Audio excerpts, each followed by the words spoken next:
O vídeo se inicia com um vídeo institucional da Caixa Econômica Federal. Há pequenos vídeos que intercalam ao longo da narração. Há imagens aéreas de uma floresta, um menino nadando no rio, imagens de diferentes indígenas que usam pinturas no rosto e nos corpos, vídeos de diferentes plantas, frutos e animais, pessoas vivendo diversas situações nos cenários diferentes que vivem os brasileiros. No canto inferior direito está a intérprete de Libras, que traduz simultaneamente tudo o que é falado.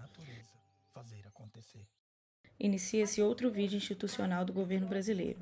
Ao longo da narração, diversos vídeos vão se intercalando, como pessoas dançando frevo e outras danças típicas brasileiras, pessoas tocando diversos instrumentos como tambores, flautas e violoncelo, pessoas lutando capoeira, apresentações de dança e canto em palcos, diversos festivais culturais brasileiros com suas devidas roupas típicas, imagens aéreas de cidades e teatros, entre outros. No canto inferior direito está a intérprete de Libras, que traduz simultaneamente tudo o que é falado. Ao longo de mais de 3 décadas, a Rouanet permitiu que inúmeras iniciativas culturais, antes inviáveis, ganhassem o mundo. Revelou histórias, preservou tradições e transformou vidas. Lei Rouanet, há 33 anos, tornando a cultura brasileira mais plural, acessível e democrática. Casal de dançarinos se olham sorridentes. Uma banda orquestrada para de tocar. Logos, Lei Rouanet, Ministério da Cultura.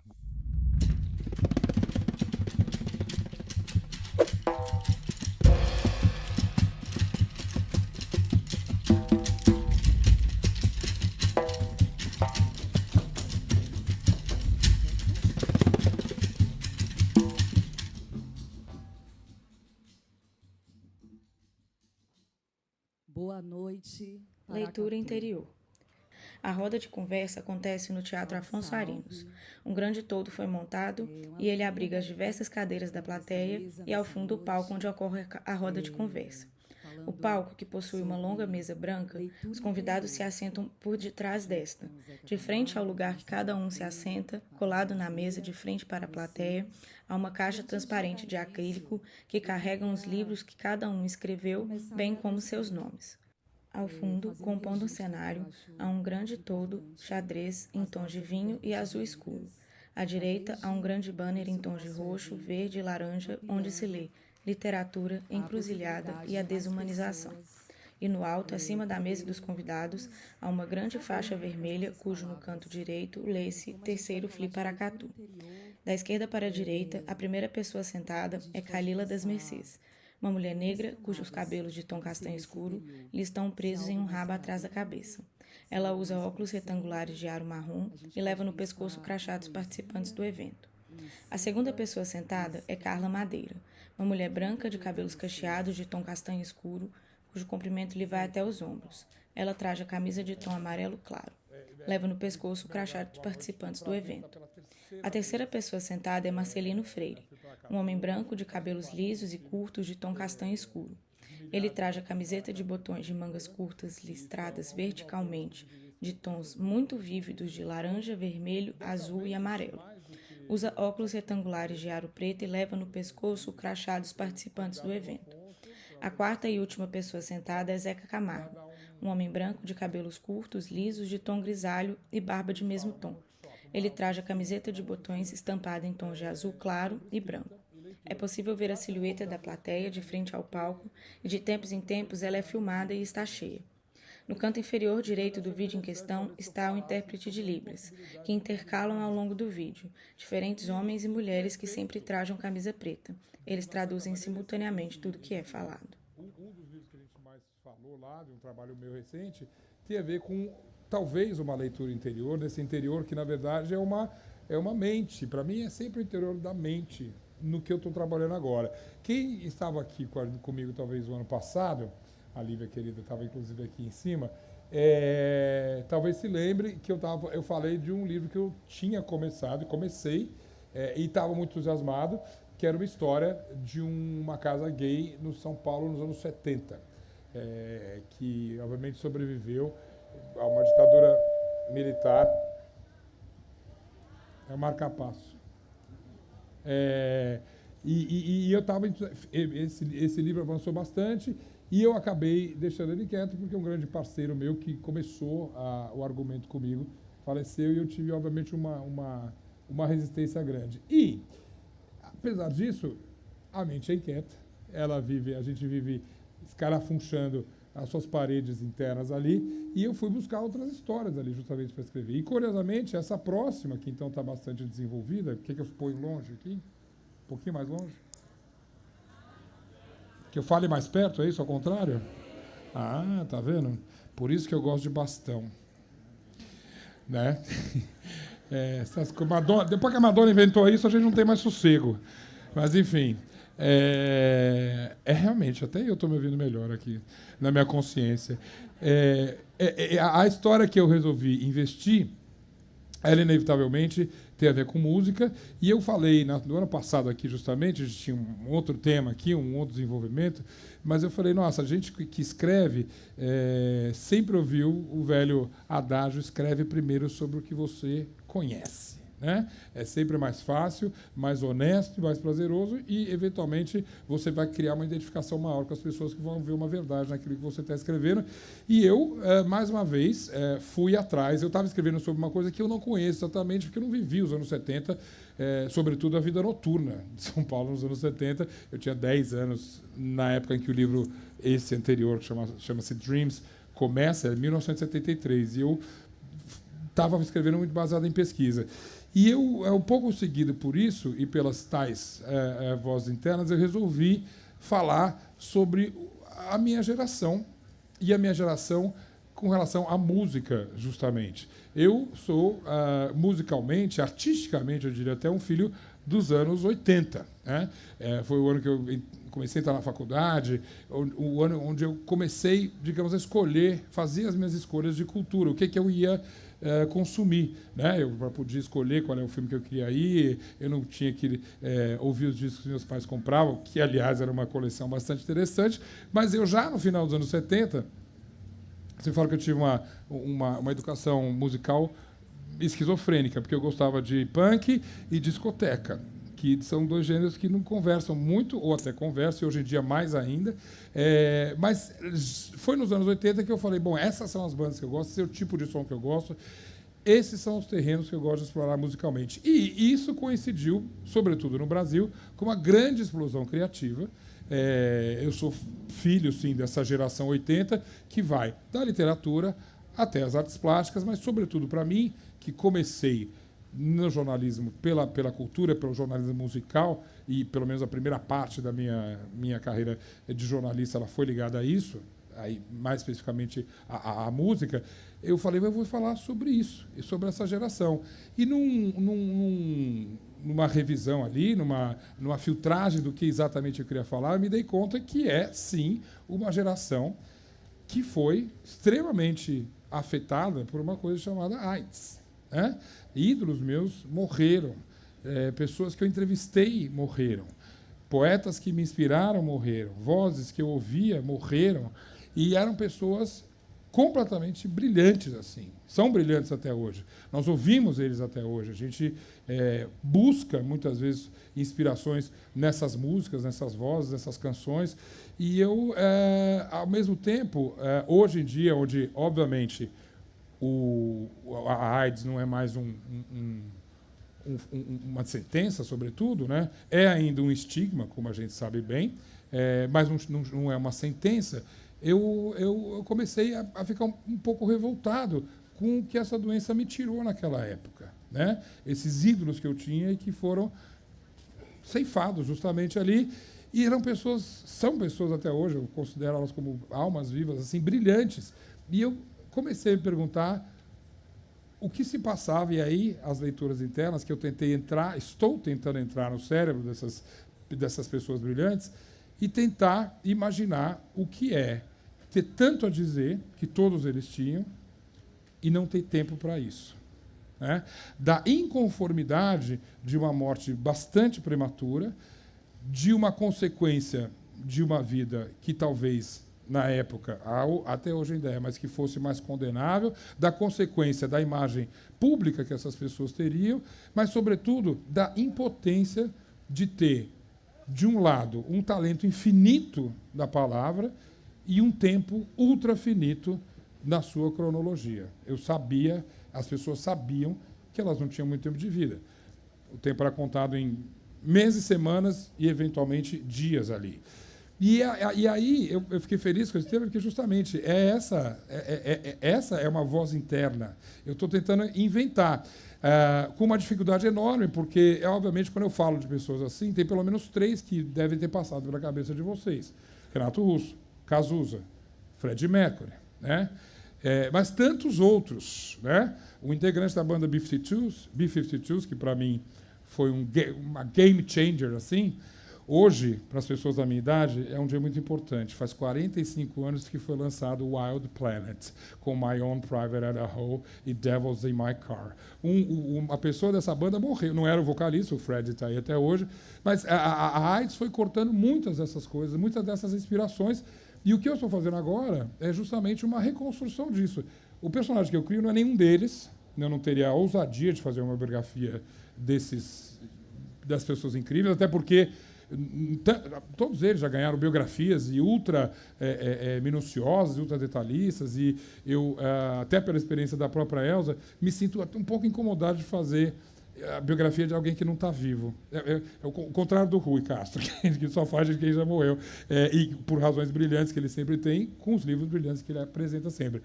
Eu, por essa experiência, tenho tentado fazer outras biografias com grandes pessoas da música, sobretudo, que estão aí, super produtivas, e enfrentam um obstáculo que vocês podem imaginar, que todas essas pessoas acham que uma biografia é um obituário. Né? Tá difícil de convencer, mas ainda vou conseguir. Enquanto eu não tenho esses personagens incríveis para contar e para dialogar e para biografar, justamente, esse livro saiu em 2018. A Elza tinha... Quanto a gente fez? Tinha 91 quando ela morreu. O livro saiu com... Ela tinha 88. Justamente. Segura aí que a gente vai falar disso. Já vamos falar. Daqui a pouco. Falo, rapidamente. E Elza morreu. Ela tinha shows marcados até esse ano, 2025, é uma maravilha.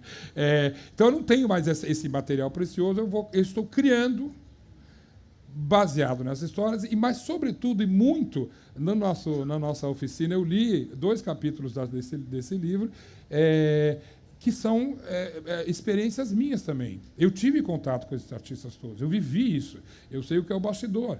Eu, por uma coincidência, ao mesmo tempo feliz e infeliz, eu fui o emissário da AIDS do Cazuza. Ele contou para mim, numa entrevista da Folha de São Paulo, que Cleusa atendeu o telefone e falou assim, nós temos uma primeira página. Eu falei, meu Deus, o Cazuza disse para mim que era soro positivo. Nem se falava assim. O que ele disse na palavra dele era, escreve aí que eu tô com a maldita, né? Isso que vocês querem. Fala aí que eu tô com a maldita. Eu não estava nem gravando, era aquele caderninho da Folha, né, meu gênio? O caderninho. Eu falei, ninguém vai acreditar no meu rabisco, era uma coisa louca. Então, eu tenho uma experiência, uma bagagem sobre isso. E, a partir disso, das imagens dessas pessoas, dessa lembrança maravilhosa que eu tenho deles, do legado que eles deixaram, eu estou procurando essas leituras internas, essas mentes incríveis para criar uma uma mente, um personagem maior que possa traduzir toda essa tristeza de ser um gênio e ter uma sentença. É sobre isso. Esse novo livro. Que eu espero lançar na próxima vez aqui em Paracatu. Obrigada. Carla. Boa noite. Boa noite. É uma alegria estar aqui em Paracatu. Isso que o Afonso faz é uma coisa realmente incrível, né? A gente parar para conversar sobre literatura, que, por sua vez, convoca tantas reflexões, tantos assuntos, tantas possibilidades de abordagem, né? E também não posso deixar de falar do Veríssimo, da alegria, da sorte que eu sinto por ele ter existido, né? Por ele fazer parte da nossa história. Bom, vozes interiores, né? O que é interior para você, Carla? O que é interior? Então, eu acho que todo o trabalho de escrita começa de um corpo desorganizado, de uma afetação no corpo. essa afetação no corpo, ela quer ser encaminhada na produção de sentido, né? A gente quer produzir sentido a partir desse corpo afetado, esse corpo que está desorganizado, esse corpo que está sem palavras, essa coisa que acontece dentro da gente que é anterior à palavra e que precisa da palavra para buscar uma coerência. Não da palavra só, mas de qualquer possibilidade de simbolizar, né, na linguagem, qualquer linguagem, né? Então, eu acho que essa voz interior é sempre a busca de coerência para este corpo, para que ele volte a uma situação de regularidade quando ele é afetado por um espanto, por uma palavra, por uma vivência. Então, essas vozes, né, elas nascem dessa interação que a gente tem com o mundo, mas o nosso corpo é um sistema operacional fechado, né? Ele conversa com o mundo, ele troca com o mundo, mas ele tem a sua maneira de buscar coerência. Se a gente comer muito açúcar, nosso corpo vai produzir insulina, porque ele é obcecado com a vida, com a regularidade. E eu acho que é mais ou menos assim que a gente funciona como escritores, né? Alguma coisa nos afeta, nos desorganiza, e a gente busca na linguagem um caminho para voltar, né, para esse corpo, dar conta desse corpo, dar conta desse real que nos desorganiza, nos perturba. E, ao mesmo tempo, eu acho que quem lê faz esse mesmo movimento, né? Quando alguém está lendo e que fala, poxa, como que isso me organiza interiormente, né? Parece que tem uma coisa espalhada dentro da gente, que aquela pessoa vai lá e parece que, por um breve momento, ela nos organiza. O poético faz muito isso com a gente, né? A poesia é isso, essa breve organização, né? Shakespeare o Freud tinha essa conversa com os autores, né? Ele ficava muito impressionado, ele ali batalhando, escutas, batalhando na ciência, de repente vem um escritor, um artista e diz uma coisa que ele, puxa vida, como é que se organizou tudo isso que estava espalhado, não é? De uma forma, às vezes, muitas vezes, intuitiva, corajosa, se lançando aí nas palavras, né? Então, eu acho que é por aí. Eu acho que o escritor é um corpo que escuta.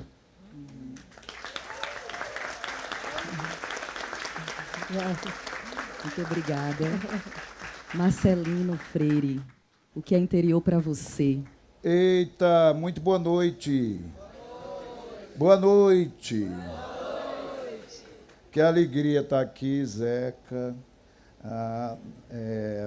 Estamos aqui ouvindo a Carla Madeira, lindamente, falando de organizar os sentimentos perdidos, né? Que eu digo que a gente escreve para organizar os sentimentos perdidos, né? A gente é meio que uma casa abandonada, né? Falar interior é uma casa abandonada. A gente tem sempre uma casa abandonada que a gente precisa abrir as janelas e as portas para entrar vento, para reorganizar aquela casa, para ver o que fica daquela casa antiga, a memória daquela casa. E a gente escreve um livro que é meio essa casa abandonada que a gente revisita, né? E revisitar essa casa abandonada é revisitar Sertânia, Pernambuco. Eu estou no interior de Minas Gerais, mas saí de Sertânia com 3 anos de idade, mas Sertânia não saiu de mim. Então, falar do interior de Pernambuco é falar do interior de Minas Gerais. Então, Sertânia não saiu de jeito nenhum. Meu pai queria ficar em Sertânia, ele não queria sair de lá de jeito nenhum, ele queria ficar na terra. E minha mãe queria sair com os 9 filhos, mas meu pai não queria sair. E a gente foi para Paulo Afonso, na Bahia, um outro lugar, um outro interior da Bahia, para que pelo menos os mais novos estudassem. E lá a minha lembrança do interior é a lembrança de água, porque eu saí com 3 anos de idade de Sertânia, mas eu lembro da água da cachoeira de Paulo Afonso. Chegando lá em Paulo Afonso, meu pai fez uma reunião, a gente pequenininho, ali eu fiquei até 8 anos de idade em Sertânia, em Paulo Afonso. Meu pai chegou para mim e para meus irmãos ali mais velhos, eu sou o caçula, ele chegou e disse, olha, vocês saíram de Sertânia, mas vocês não são de Paulo Afonso. Porque era bonito dizer que é de Paulo Afonso, né? Eu sou de Paulo Afonso, porque tem água, Paulo Afonso já tem mais escola, não precisava caminhar muito para estudar, mas ele disse, você nasceu em Sertânia. Tudo bem, as coisas não estavam muito boas, fomos para o Recife, num outro interior, que é a periferia do Recife, num bairro chamado Água Fria, o último bairro da cidade do Recife, juntando ali em Olinda, bairro de Água Fria. Mas tem um bairro que é, segundo, né, uma etiqueta, você não diz que mora em Água Fria, você mora no Arruda. Porque o Arruda é onde tem o estádio de futebol. Aí meu pai faz uma nova reunião. Vocês não nasceram no Recife, estão me entendendo? Nasceram em Sertânia. E vocês moram em Água Fria, não é no Arruda, está me entendendo? Passa o tempo, eu vou morar em São Paulo. Chegando em São Paulo, vou morar na periferia de São Paulo, no bairro Jardim Aricanduva, que não é o Jardim da Paulista, é o Jardim Aricanduva da Zona Leste. Eu aprendi com meu pai, porque quando eu dizia, eu moro no Jardim Aricanduva, fica perto ali dos Jardins da Paulista, não, Jardim Aricanduva, Zona Leste. Quem foi esse aprendizado? Meu pai, que marcava isso. E aí, quando eu abri a boca, e até hoje é assim, você é de onde? Aí eu encho a boca. Sertânia, Pernambuco. Viva Pernambuco e viva o Nordeste também.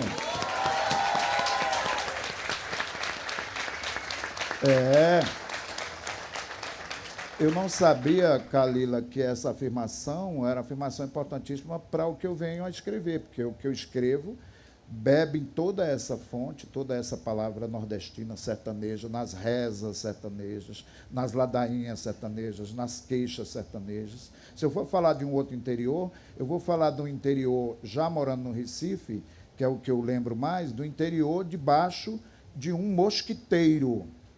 Mosquiteiro, por quê? Muita muriçoca, perto de um córrego. Muriçoca, calor. Aí minha mãe deixava a gente dormindo no interior de um mosquiteiro e dizia, amanhã não amanheço viva. E saía para o interior do mosquiteiro dela. Eu saía do interior do meu mosquiteiro, sem que ela soubesse, devagarzinho, e olhar se ela estava respirando, porque minha mãe estava dizendo que ia morrer. Então, todo dia. Todo dia. Aí eu olhava a barriga dela se movimentando, eu digo, a minha mãe está viva. Voltava para o meu mosquiteiro. Minha mãe, quando acordava no outro dia, naturalmente viva, que se acordasse morta, eu saía correr. Ela ciscava o corpo assim, como se dissesse, eu estou viva, porque é muito difícil, né? É tudo muito difícil. Sim.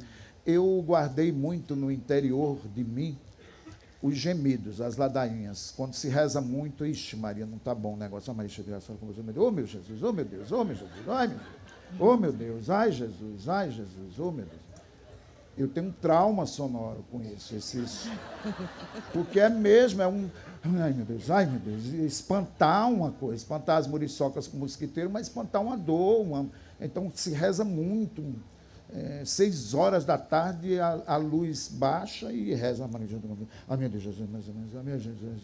Eu escrevo rezando, eu escrevo compactuando com esses ruídos, com essa coisa que minha mãe quer espantar de si, quer tirar de si, não é? Quando ela acordava naturalmente viva, ela dizia, acordei com a dor. E olhava com aquela coisa dramática, porque dinheiro não havia, mas dor muito. Aí a minha tia de lado dizia, eu também acordei com a dor. Existe inveja da dor maior. Sim. Então, tudo que eu escrevo que entra no interior da minha palavra, toda palavra lavra, toda palavra colhe, toda palavra pede, toda palavra pode, toda palavra fede, toda palavra fode, nem toda nada e vai ao fundo, nem toda pude ao menos quis, toda poesia, tudo. Essa é uma poesia de um amigo meu falecido, Jobalo, querido amigo, artista plástico. Eu digo sempre, toda palavra lavra, toda palavra colhe. Eu fui ganhando o interior da minha palavra, gemendo com a minha mãe, compactuando com minha mãe. Eu escrevo para ressuscitar a minha mãe. A saudade que eu mais tenho na vida é da voz da minha mãe. Fotografia a gente vê, mas a voz... Menino, ô menino, ô menino. O meu pai também, meu pai falava com a gente tangendo. Qual é a experiência dele? Boa, e ele não queria sair de lá. Então o menino, ô menino, ô, ei, ô, ei, ô, ei, ei. Tudo isso eu levo comigo. Tudo isso é o interior da minha palavra, porque é o interior de Sertânia, porque é qualquer interior do mundo. É isso.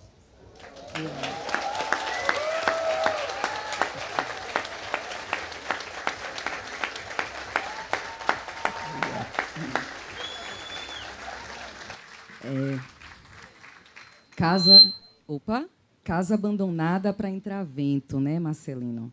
Eu fiquei aqui, né, escutando todos vocês, pensando nesses manejos de pensar, né, nessa leitura interior e no tanto de camadas que a gente pode pensar, né, em relação ao interior. A gente está aqui, todo mundo junto, no interior de Minas Gerais, homenageando nesse evento a Ana Maria Gonçalves, o Walter Hugo Mãe, numa mesa em que tem mais 3 autores que têm um comprometimento também com mover-se, né? São literaturas que exigem movimento e que de fato, não só nos convocam para nos movimentarmos, mas também eles precisaram se movimentar para construir esses textos, para dialogar com as palavras, né? Diante de tantas as palavras. Daí, né, pensando nisso, eu lembrei da nossa graciosa Conceição Evaristo, que esteve aqui, né, em outras edições, e eu tive a graça, né, de poder conviver com ela bastante tempo.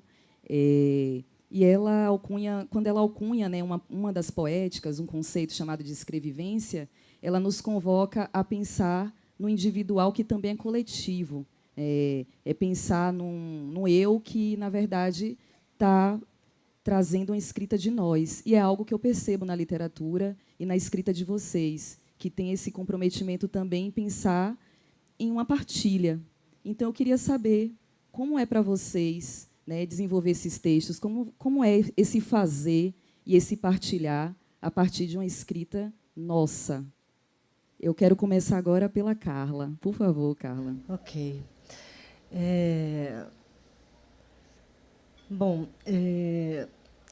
Eu sempre parto na minha literatura de algum acontecimento. Assim, eu sei muito pouco sobre o que eu vou escrever. Eu vou descobrindo na medida que vou escrevendo, e também é na medida dos acontecimentos, dos atos, que eu vou tentando compreender aquela personagem, tentando encontrar o caminho, a voz daquela personagem a partir do que ela faz, né?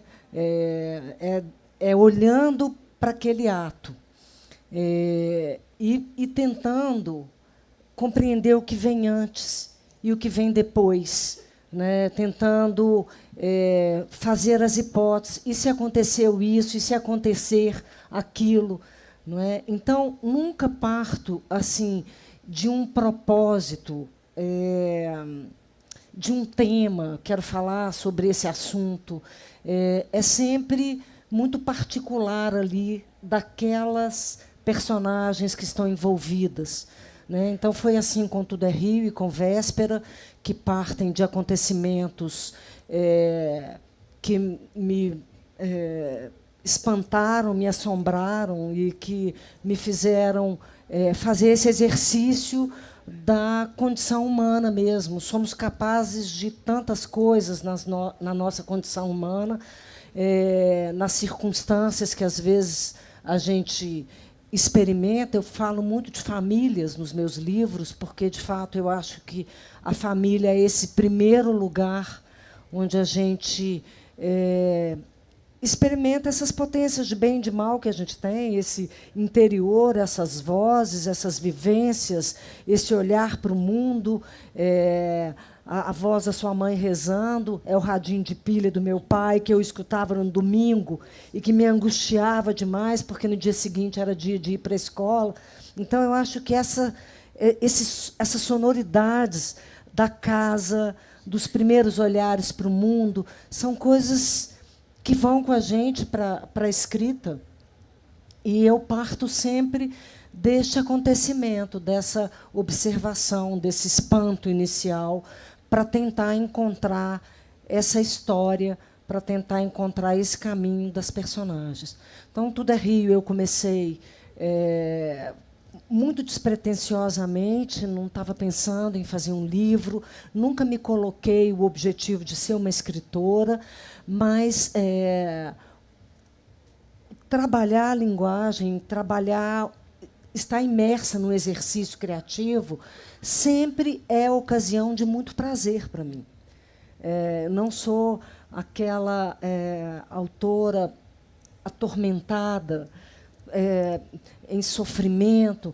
Não, pelo contrário, linguagem é sempre um lugar, para mim, de experimentar uma coisa, um envolvimento, uma imersão, um estar comigo mesmo, fazendo o que eu gostaria de estar fazendo. Então, não queria estar em outro lugar.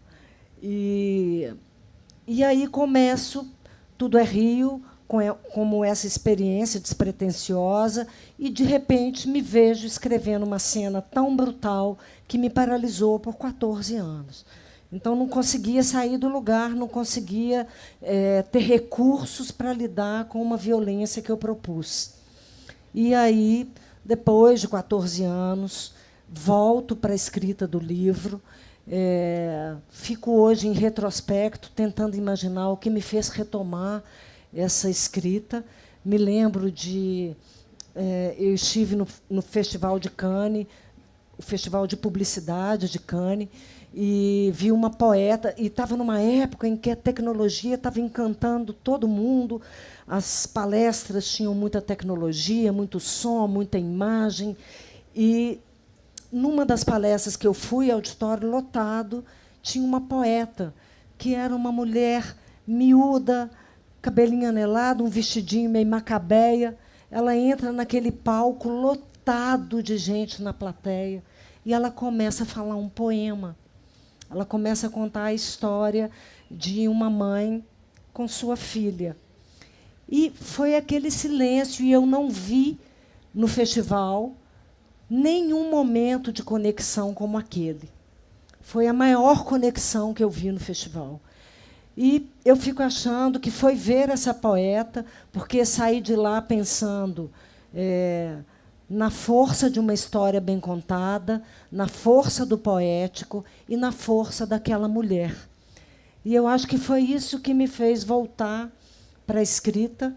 E, a partir ali, isso foi mais ou menos em 2011, eu terminei Tudo é Rio em 2013, final de 2012, publiquei em 2014. Mas eu tenho para mim que foi esse transbordamento que o poema de outra mulher provocou em mim, que me fez voltar para a escrita. Então, eu acho que é por aí, assim, é esse exercício da imaginação. Imaginar é sempre revelar um pouco de si mesmo. E eu acho que foi assim que eu retomei Tudo é Rio, e vem sendo assim a experiência de escrita para mim. Obrigada.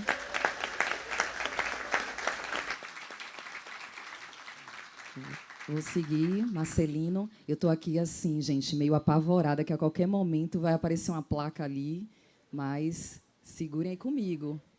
Marcelino, por favor. Eu estava ouvindo a Carla falar, e agora à tarde eu estava lendo o novo livro da Adélia Prado. Eu disse, meu Deus, que bonito. Aí, por coincidência, me pediram para gravar ali uma leitura de um poema dela, e eu fiquei muito emocionado com a leitura, porque é exatamente essa poeta ali em Divinópolis, ali com as suas palavras, organizando esses sentimentos perdidos, ou abrindo essa casa ali para arejar para encontrar o que é que vai colocar naquela palavra, naquela página, que página é a extensão do nosso corpo, né? E a Adélia tem uma liturgia também muito própria, né? Então, eu me reconheci ali, ela perguntando, em algum momento, num verso da Adélia Prado, ela diz, pergunta para a mãe, será que eu posso perguntar para minha mãe por que é que ela morreu tão jovem? E é no poema que ela faz essa pergunta, né? E é uma coisa tão linda. Eu escrevo movido por uma primeira frase, ou algo que eu ouço, ou algo que eu quero... Aquilo me disparou em mim aquilo que eu falei, um trauma sonoro, algum vexame, e eu quero ver o que é que aquele personagem está querendo falar, ou o que não falou. Mas eu vou muito por uma métrica, ou por algo que eu sinto que é um chamamento, um grito. Essa coisa, amanhã não amanheço viva, da minha mãe, é poesia, é a literação, né? A gente acha que um escritor só se tornou escritor quando tem uma biblioteca em casa. Mas os ruídos que eu ouvia quando estava na barriga da minha mãe, ela agoniada para sair de Sertânia, porque se eu saí de Sertânia com 3 anos de idade, eu adiei a fuga da família, porque eu nasci de 7 meses. Eu contei isso na mesa anterior com a Ana Maria Gonçalves. Eu nasci de 7 meses. 7 meses, alguma coisa foi. Ela perdeu outros filhos, estava ali, não é? E aí vem um filho, e ainda vem pequenininho, ela diz, ô meu filho, porque ela diz, ô meu filho, você era muito pequenininho, meu filho, a gente não podia nem tocar em você, todo desmiriguido, meu Deus do céu. Então tinha uma coisa, então imagine isso no corpo da minha mãe, e eu ali, o corpo ali, né? Aí nasce, devem ter rezado muito, feito reza. Minha mãe disse que quando eu nasci, uma grande chuva tomou conta de Sertânia. Eu digo, eita danado. É a grande cheia de Sertânia. Ela disse que aquela cheia com aqueles trovões, e quando ela achava que era só uma dor que ela ia para o médico no outro dia, eu nasci de parteira. Imagina as parteiras também. E imagine quando ela me dá um nome, ela me dá o nome Marcelo.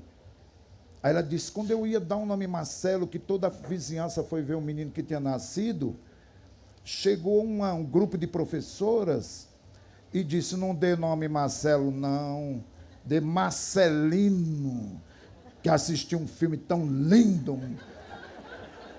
Então, imagina elas discutindo o meu batismo. Tudo isso, com certeza, está no que eu escrevo. Então, quando tem um disparador, é um disparador que já veio. A gente acha que o livro vem no letramento, o livro vem nos ruídos. O nosso querido escritor chileno, Pedro Lemebel, ele fala dos sons iletrados dos abismos. Tem uns sons iletrados dos abismos, tem outros sons, né, iletrados. Eu acho que muitos desses sons iletrados formam a minha escrita. Então, quando eu vou numa primeira frase, não é? Uma frase, deixa eu ver, eu vou dizer um exemplo, né, bem rapidamente. Eu vi uma mulher na televisão uma vez, ela tinha acabado de ser flagrada num programa de televisão, dando o filho dela, vendendo. Aí o jornalista chegou e disse, mas a senhora deu o seu filho? Ela falou, dei. Mas a senhora dei. E ele correndo atrás daqueles programas sensacionalistas, dei. Ela não queria dar aquele filho. Dei. Ela não, eu fui escrever para tentar ver o que é que tinha entre um dei e outro. Eu queria conversar, eu sabia que ela estava querendo formular. A minha mãe, quando acordava e dizia, durma e se acorde com barulho desses, e ficava em silêncio, aquilo é um ensaio político. Durma e se acorde com barulho desses. Durma e se acorde e está o mesmo sofrimento, está a mesma coisa, ela ficava ali, tentando ver o que ia fazer. Eu escrevo para fazer um ensaio, tentar conversar com a minha mãe, ou quando a minha tia, que não queria aprender a ler de jeito nenhum, minha tia Totó, não quero aprender a ler, não. Por quê, tia? O capim sabe ler? Cara, capim sabe ler? É um tratado de educação. E está naquela palavra, não é? No dei, entre o dei e outro, eu escrevo dei José, dei Antônio, Maria, dei, daria e dou. Quantos? Aí eu conjuguei o verbo inteiro, isso aí já é a poética. Dei José, dei Antônio, Maria, dei, daria e dou. Quantos vieram, nem bem chorou, show. Eu não posso criar. É feito gato, não tem mistério. É rato no esgoto. Moço, quem cria? Faz pimenta no cu dos outros. Agora me diz, O que é que eu vou fazer?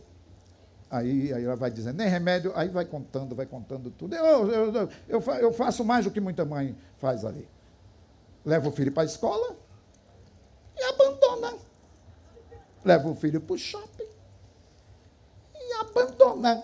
Eu sou mais mãe do que muita mãe aí, não sou. Então, como é que eu vou julgar essa pessoa? Eu vou querer conversar com ela, como eu queria conversar com minha mãe, com minha tia, com minha avó. Conversar, ouvir, escuta, não é? E é isso que você fala tão lindamente da construção dessa escrita ali no seu interior, no seu lugar de pensamento, de formulação disso, dá sentido a isso que não tem sentido absolutamente nenhum.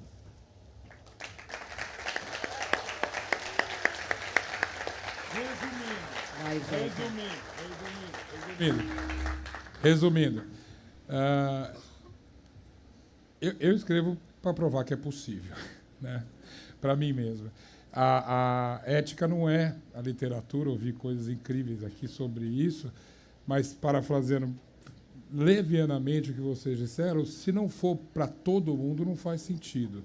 Não que essa deva ser a intenção do que a gente escreve. Você não escreve para o futuro. Aliás, você pode até querer, mas é de uma pretensão, e muitas vezes tola, e muitas vezes vã, e na maioria das vezes, destinado ao fracasso. Mas você só conecta os livros que a gente admira, essas pessoas que a gente aqui, algumas eu tenho o prazer de dividir a mesa, ou ouve com essa sabedoria que a gente está ouvindo em todos esses encontros, essa conexão só se dá porque você escreveu uma coisa que é possível de se conectar.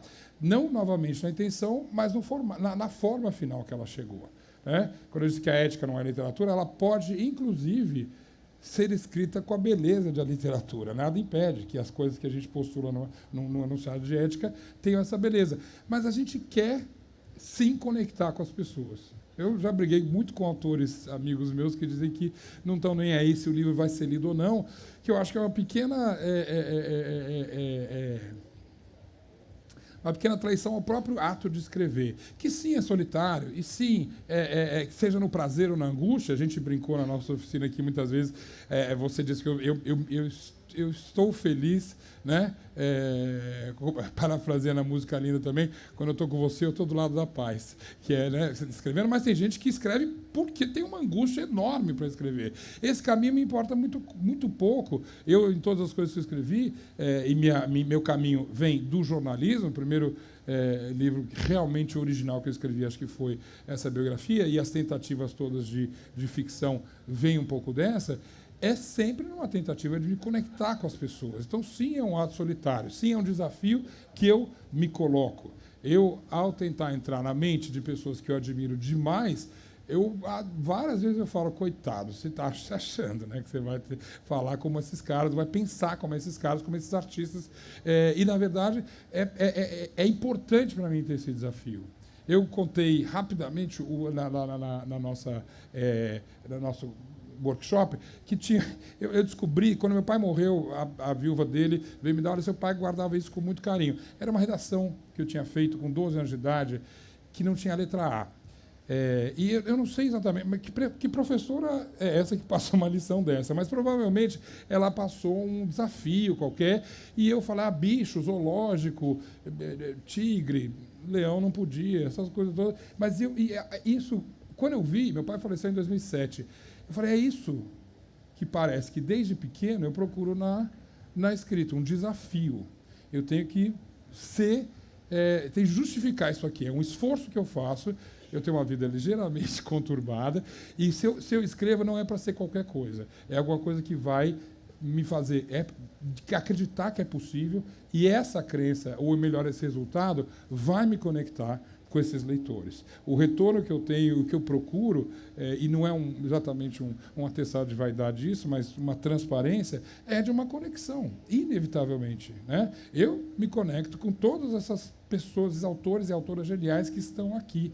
E isso é um presente deles para mim. Eu espero ser possível, a cada texto que eu escrevo, seja a coluna de 3.000 toques maldita que eles pedem para a gente, seja numa biografia inventada de um músico de rock, que exista uma conexão, que eu te leve da primeira à última linha, a Miriam Leitão, maravilhosamente leu o começo e um fim de um texto que ela escreveu, de uma crônica. Eu fiquei louco para ler o meio, mas ali você tem exatamente a motivo da gente escrever, porque eu vou te pegar aqui e eu vou te entregar aqui, e você não vai embora e vai se sentir recompensado e recompensada. É por isso que eu escrevo.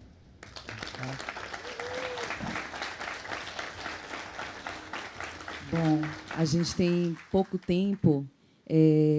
Antônio Bispo dos Santos, que para mim é um grande mestre, ele falava muito que a palavra é germinante, né, sobre esse olhar, né, para a palavra, esse poder da palavra. A gente vive no momento em que o mundo, a gente está disputando muitas coisas, disputando as palavras também. Então, eu queria que vocês partilhassem a palavra de vocês, né, levando em consideração que a gente também está falando de encruzilhada, de troca. Então, bora trocar as palavras, né? Selecionem um trechinho e partilhem, e a gente vai se encaminhando também para uma troca daqui a pouco, né, na sessão de autógrafos. Começar pelo Zeca, um trechinho. Você quer um trechinho da Elza aqui, um trechinho do livro novo? No livro novo eu teria que abrir o computador aqui, dá muito trabalho. Mas da sim, Elza. Da Elza, que é apaixonada por palavras aqui, repetindo mais ou menos o que a gente fez na nossa oficina também.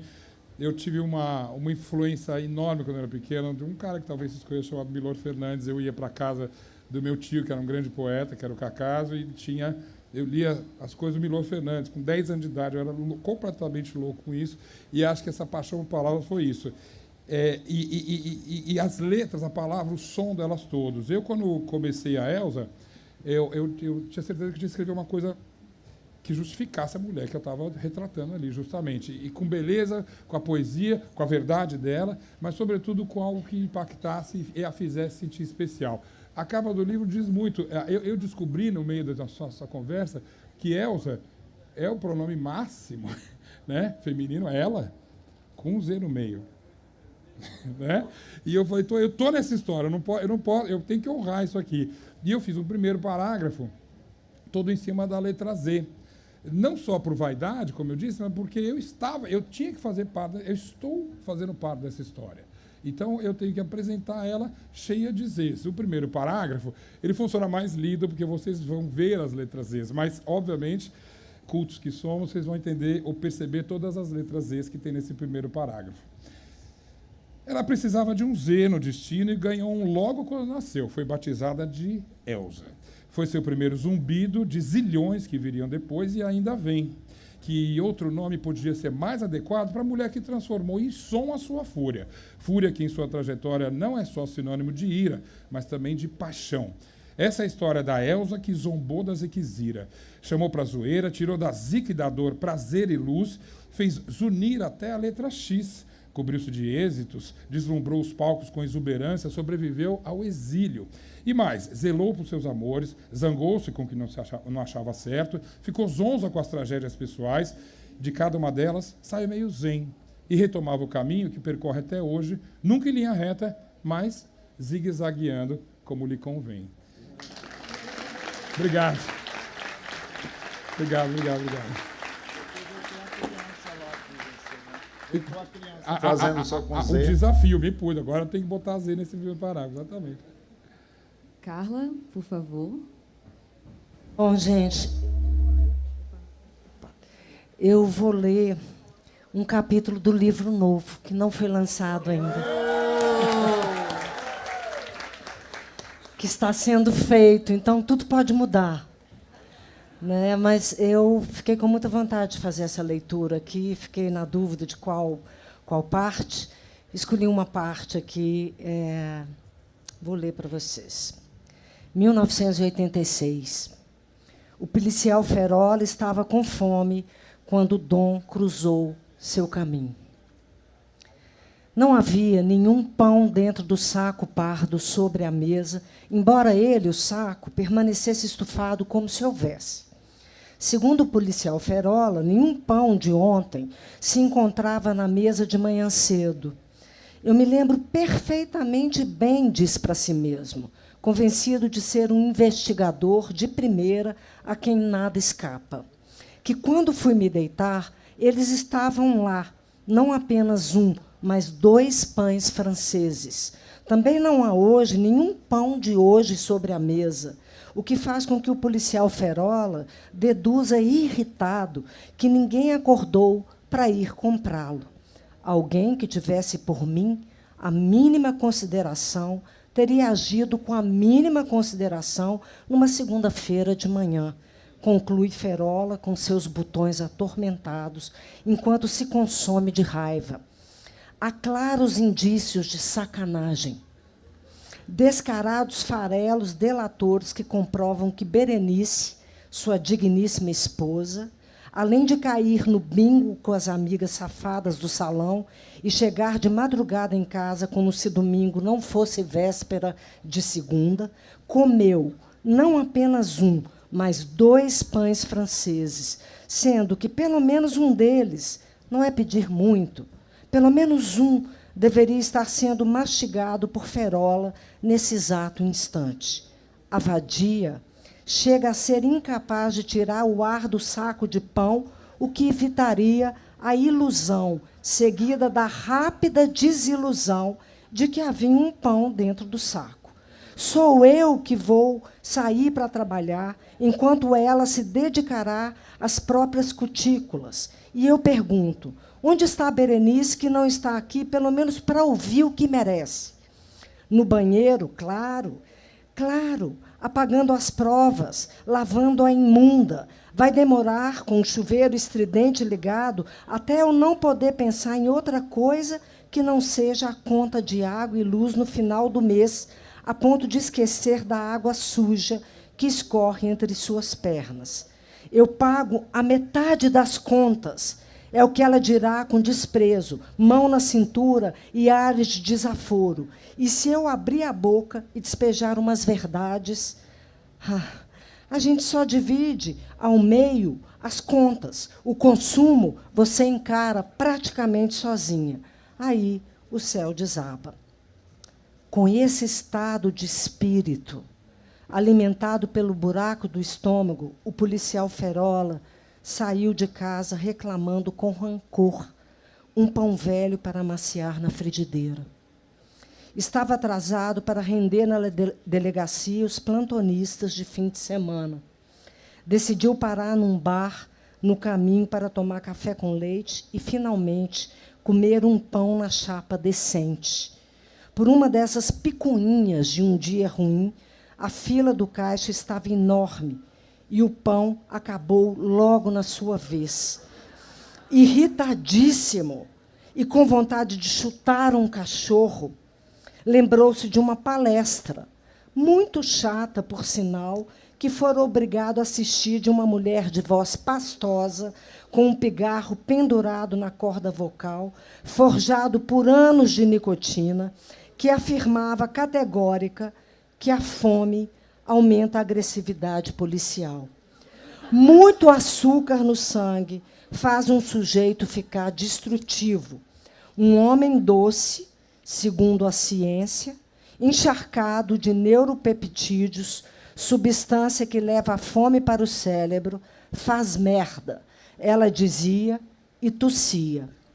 Talvez isso, somado à sensação de que Berenice andava aprontando descaradamente, esclareça até onde pode se esclarecer a maldade feita a um estranho, o fato de que, naquele dia, o policial Ferola faria uma grande merda com a vida de Dom, um menino de 17 anos, denunciado pela própria mãe.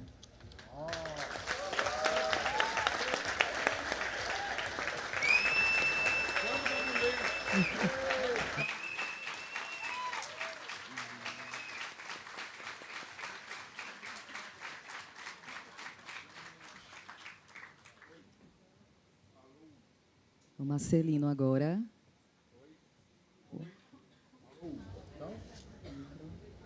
Menina, eu tava aqui. Oi? Agora. Eu estava aqui guardando a informação que, desde que Desde que a Carla chegou, ela estava com o original, né, que a gente chama, a casa que eu falei ali, ela estava com o interior do livro dela ali. Aí eu digo, ela está com um livro novo, eu acho que ela vai ler, ela vai ler. Eu estava na torcida que você lesse, e eu quero aqui publicamente dizer que é a primeira vez que a gente faz uma mesa juntos, e que você venda mais de 1 milhão, porque você, mais 1 milhão desse livro, porque você vendendo faz muito bem a literatura brasileira e a leitura no Brasil.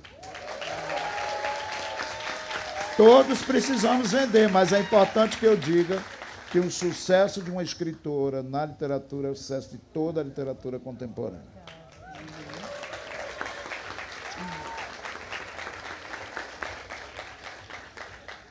Eu fiquei pensando no que ler, voltando para o interior bem rapidamente.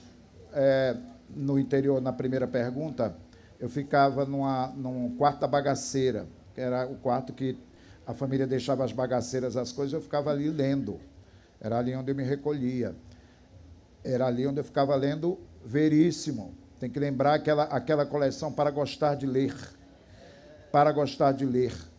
Não era aquilo ali, incrível, né? Com os cronistas, contistas. E para gostar de ler, porque era para gostar de ver também, porque aqueles autores nos faziam ver, enxergar.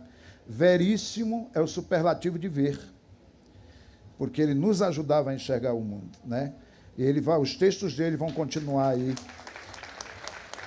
Os textos vão continuar, porque toda vez que a gente quiser compreender o mundo, ele vai nos ajudar a enxergar esse mundo. Nesse mesmo quarto da bagaceira, eu ia ler um trecho do Escalavro, meu romance, mas eu vou completar com um trechinho da Totonha, da minha tia, que não queria aprender a ler de jeito nenhum, porque ela me via no quarto, dizer, esse menino é doente, esse menino dizia, tia, a senhora, por que a senhora não aprende a ler? Não quer aprender a ler, não. Eu já sei. Aí eu ficava cutucando a minha tia, que era para entender o pensamento dela, e eu achava muito linda a formulação que ela fazia sobre isso. E aí, como eu escrevo, entre outras coisas, para dar vida, mais uma vez, às pessoas que eu amava e que me deixaram, e quando eu escrevo para ressuscitar a minha tia Totonha. Então, ela dizia essa frase, capim sabe ler, e é com essa frase que eu começo esse texto, que está na reunião, na reunião dos meus contos preferidos, nesse Seleta, pela editora José Olímpio.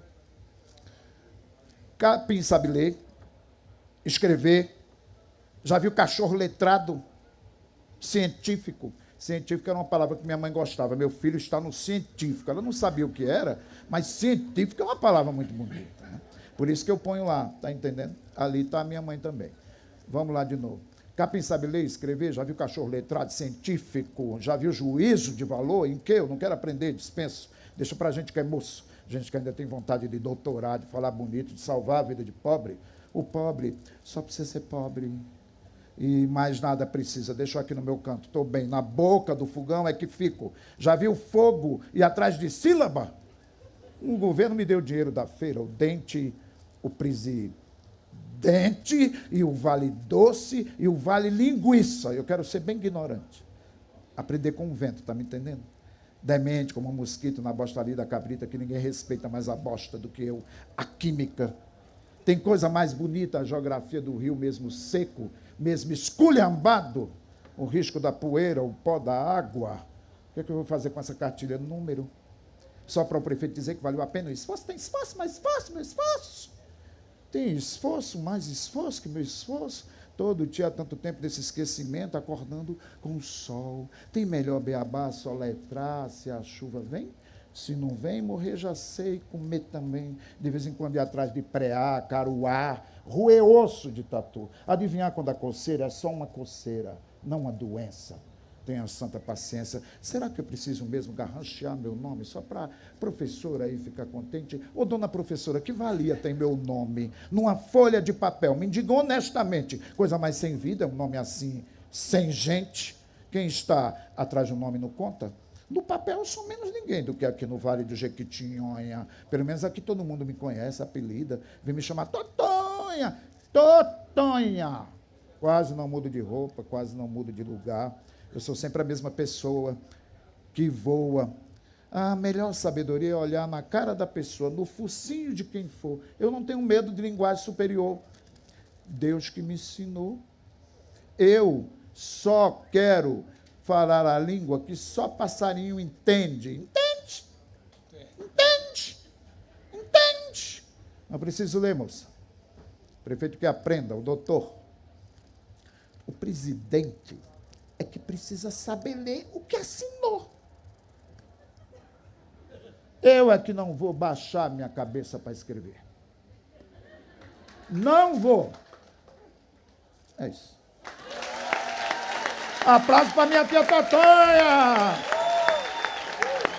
que me ensinou a escrever,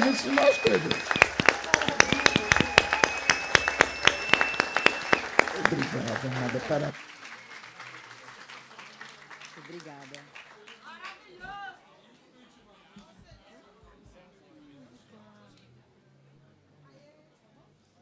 Pessoal, a gente pode fazer uma foto com vocês?